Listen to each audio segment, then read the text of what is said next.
ನ್ಯೂಸ್ಗೆ ಸ್ವಾಗತ. ದಾಂಡೇಲಿಯ sterling river ರೆಸಾರ್ಟ್ನಲ್ಲಿ ಜಿಪ್ಲೈನ್ ಸಾಹಸ ಕ್ರೀಡೆಯಲ್ಲಿ ಪಾಲ್ಗೊಂಡಿದ್ದ ವೇಳೆ ಕೇಬಲ್ ತುಂಡಾಗಿ ವಿಜಯಪುರ ಮೂಲದ ಯುವಕನೊಬ್ಬ ಸುಮಾರು 30 ರಿಂದ 40 ಅಡಿ ಎತ್ತರದಿಂದ ಕೆಳಗೆ ಬಿದ್ದು ಗಂಭೀರವಾಗಿ ಗಾಯಗೊಂಡ ಘಟನೆ ತಡವಾಗಿ ಬೆಳಕಿಗೆ ಬಂದಿದೆ. ಗಾಯಗೊಂಡವರನ್ನ ವಿಜಯಪುರದ ಕುಬೇರ್ ಸುರಪುರ ಅಂತ ಗುರುತಿಸಲಾಗಿದೆ. ಅವರು ಪ್ರವಾಸದ ನಿಮಿತ್ತವಾಗಿ ದಾಂಡೇಲಿಗೆ ತೆರಳಿದ್ದ ವೇಳೆ ಜುಲೈ 3ರಂದು ಈ ಅವಘಡ ಸಂಭವಿಸಿದೆ ಅಂತ ತಿಳಿದು ಬಂದಿದೆ. ಅಪಘಾತದಲ್ಲಿ ಕುಬೇರ್ ಅವರ 2 ಕೈ ಹಾಗೂ 2 ಕಾಲುಗಳ ಎಲುಬುಗಳು ಮುರಿದಿದ್ದು ನರಗಳಿಗೂ ತೀವ್ರ ಹಾನಿಯಾಗಿದೆ. ಅವರನ್ನ ಮೀರಜದ ಆಸ್ಪತ್ರೆಗೆ ದಾಖಲಿಸಿ ಶಸ್ತ್ರಚಿಕಿತ್ಸೆ ನಡೆಸಲಾಗಿದೆ. ಅಪಘಾತ ಸಂಭವಿಸಿದ ಕ್ಷಣದ ದೃಶ್ಯವನ್ನ ಅವರ ಸಹೋದರ ಪ್ರಶಾಂತ್ ಮೊಬೈಲ್ನಲ್ಲಿ ಸೆರೆ ಹಿಡಿದಿದ್ದು ಘಟನೆಗೆ ಸಂಬಂಧಿಸಿದ ವಿಡಿಯೋ ಸಾಮಾಜಿಕ ಜಾಲತಾಣದಲ್ಲಿ ಹರಿದಾಡ್ತಾ ಇದೆ. Start video.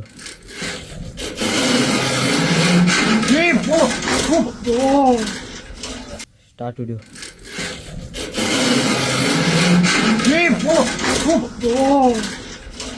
Start video.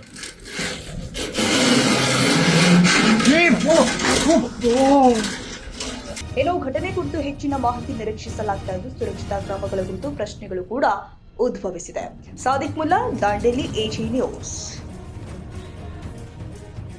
ಕನ್ನಡಿಗರ ಮೆಚ್ಚಿನ ನಿಮ್ಮ ಎಜೆ 24/7 ನ್ಯೂಸ್ ಕನ್ನಡ ವಾಹಿನಿ ಇದೀಗ ಟಿವಿಯಲ್ಲಿ ಲಭ್ಯ. ವೇಳೆ ನೋಟಿಸ್ ಕೊಟ್ಟಿದ್ರೆ ವಾಪಸ್ ತಗೋತೀವಿ.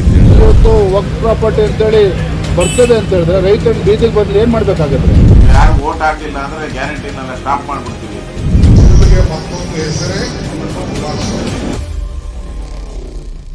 ಕರ್ನಾಟಕ ಮತ್ತು ದೇಶ ವಿದೇಶ 360 ಡಿಗ್ರಿ ಸುದ್ದಿ ಹಾಗೂ ಉತ್ತರ ಕರ್ನಾಟಕ, ಬೆಳಗಾವಿ, ಬಾಗಲಕೋಟೆ, ಧಾರವಾಡ, ಹಾವೇರಿ, ಗದಗ, ಬಿಜಾಪುರ ಜಿಲ್ಲೆಯ ಕ್ಷಣ ಕ್ಷಣದ ವಿವರವನ್ನ ಪಡೆಯುವುದಕ್ಕೆ ಎಜೆ 24/7 ನ್ಯೂಸ್ ಕನ್ನಡ ವಾಹಿನಿಯನ್ನ ಲೈಕ್ ಮಾಡಿ, ವಿಡಿಯೋಗಳನ್ನ ಶೇರ್ ಮಾಡಿ, ಕಮೆಂಟ್ ಮಾಡುವ ಮೂಲಕ ನಮ್ಮ ವಾಹಿನಿಗೆ ಸಹಕಾರ ನೀಡಿ ಮತ್ತು ಚಾನೆಲ್ ಅನ್ನ ಸಬ್ಸ್ಕ್ರೈಬ್ ಮಾಡಿ. ಧನ್ಯವಾದಗಳು.